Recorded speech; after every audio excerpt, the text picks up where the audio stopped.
Hi, my name's Rich Rath. I'm the digital guitarist on YouTube, and today I want to take a look at yesterday's release of Bias X.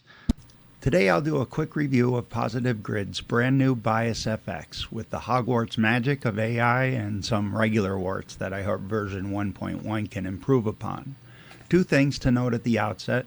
First, Bias X is not cheap and does not have a demo that I can find, so you pretty much have to buy or not based on their publicity materials or videos like this one. Come on guys, give us a demo. Second, how well the AI does depends on a bit of prompt engineering that in turn depends on how well you're able to describe the tone you're after. I think I demonstrate this clearly in the video, but never mention it explicitly. I was able to describe what I wanted based on over 5 decades of playing. It isn't rocket science though. Just a note that the better you can describe the tone you're after, the better results you'll get. The third of the two things is that this is only one way to go at Bias X's AI. You can also upload a recorded guitar sound you are after, and it will emulate that too. We can check that out in another video. In this video, first we'll build a clean Vox Chime preset from scratch and compare it to the same idea, which I executed by hand in X's predecessor Bias FX2. Then we'll build it from scratch a second time with the AI, get a good preset, and proceed down the rabbit hole to explore the Hogwarts too. Let's begin. I'm a long-time user of Bias. I've got I think it's a dysfunctional relationship, and Bias, it's you, not me. I love the program for its tweakability, but I hate the program for making me have an internet connection while I'm working, which causes everything to phone home and causes audio glitches. I'm not happy about the AI needing to be connected to the internet, and I'm hoping, we'll test this out, I'm hoping that once I use the AI, I can close down the phone connection and just use the presets that I make using the AI. What I really loved about Bias FX2 and FX1 and Bias Amp is that I could dig down to the component level to get the sounds I want. And if you understand how tube amps work, that's a very cool feature. That seems to be missing here, but the AI is supposed to make up for it. I'm mostly interested in checking out the AI here. The other features are familiar to people who have used Bias FX before. This is Bias FX2, and this is a not too unpopular Vox sort of chimey preset that I made, and you can find that on the Tone Cloud if you're interested.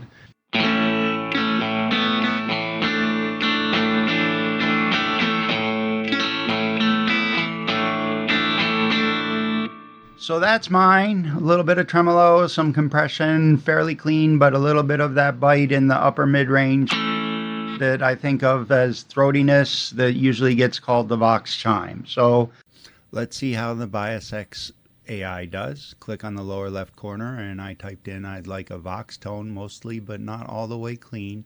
That brings out the chime. You can compress it a little and put a light slow tremolo on and a touch of reverb. The gears churned for about 20 seconds, and then it gave a very cool response, what it calls tone reasoning. To create a Vox-inspired tone that is slightly driven, we use the AC Chime amplifier for its chimey British voice, setting its gain to the edge of breakup levels to keep clarity while adding mild grit. Compression is added early in the chain to balance dynamics and enhance sustain, making the picking response more expressive without squashing the characteristic chime. A light, slow tremolo adds movement and ambience, while a subtle plate reverb gives the space and sparkle typical of classic British amps. The amp's EQ is set to favor bright, articulate highs without harshness, and reverb is dialed to stay in the background for a natural room feel. Let's see how we do. Ooh, let's put a noise gate in there.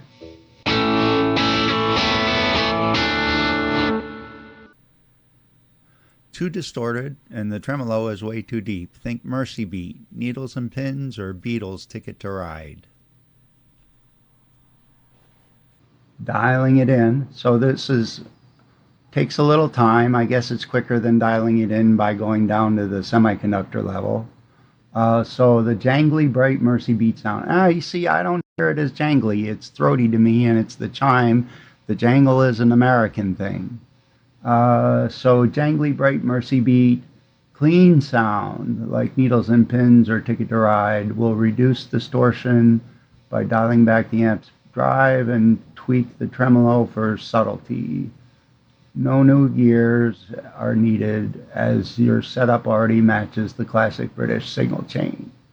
We'll lower amp gain for clarity, soften the tremolo, and increase treble for sparkle. The compressor and cab settings remain as they're well suited. Let's see what we get this time.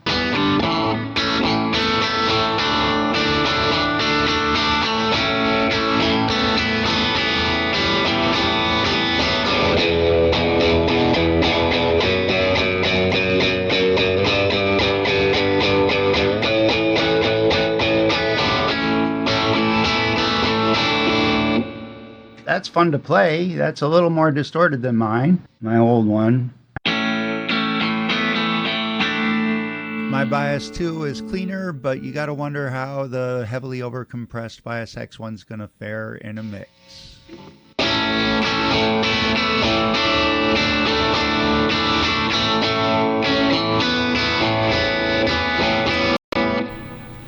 I'm sure you heard that glitch just now, and that leads us to a couple of the problems with Bias X.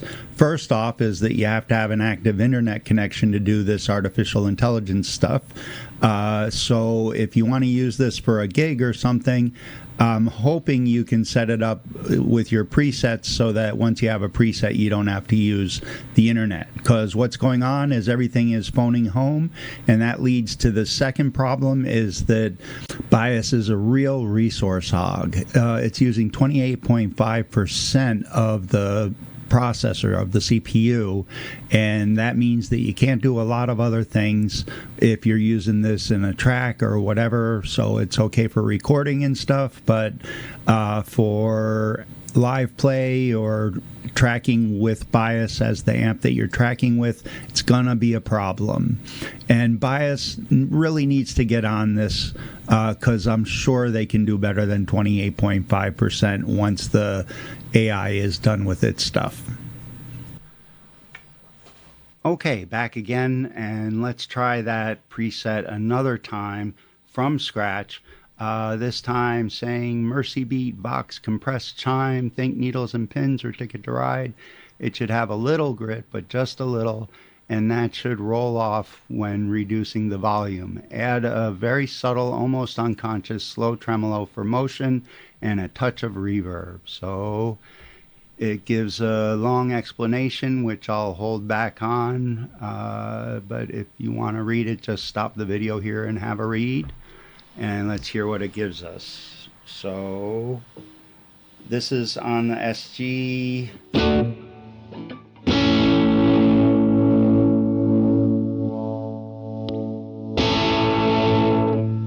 That's with the volume on 10 on the lead pickup. No, man, way distorted, overcompressed, and the tremolo is about 5 times too loud. So it addresses the feedback, and we get turn the tremolo way down so it's hardly audible.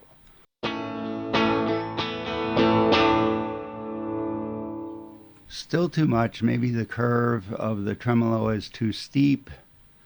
So here it gives an interesting answer. It swaps out the optical tremolo for a more sine wave shaped amp tremolo, which is what I wanted in the first place, something like the tremolo on the Vox.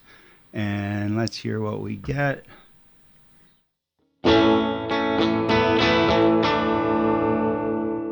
Still way too much. Volume up, give it a little more teeth, and adjust the master down. The tremolo is still causing radical volume changes. The volume should oscillate tops 3 decibel. Definitely a rhythm setting, but a very nice rhythm setting. I think I'm going to keep that one. We'll keep that on and try it on a 12 string and see how that sounds. It's a 12 string Epiphone. Very good rhythm sound. And then if we turn the volume up, it can be out front a little bit more. I want to check one thing. Now that I have a preset, DSP is about 5% less than yesterday. We're at 25%. Let's see what happens if I turn the AI off, and I'm going to disconnect my internet and see what happens.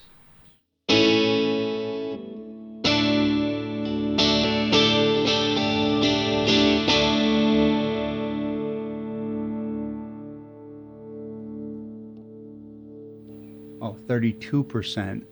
So it went up when I turned off the AI and switched the internet off. That's interesting. So I really hope that Positive Grid will actually put some time into this product and really work on optimizing the code to make it so that we can use this for gigging by turning off the internet, using our presets, and have those presets, which there's nothing terribly wild going on here. It's a compressor, a tremolo, an amp, a cab, and a reverb. That should not be pushing 30% of the CPU.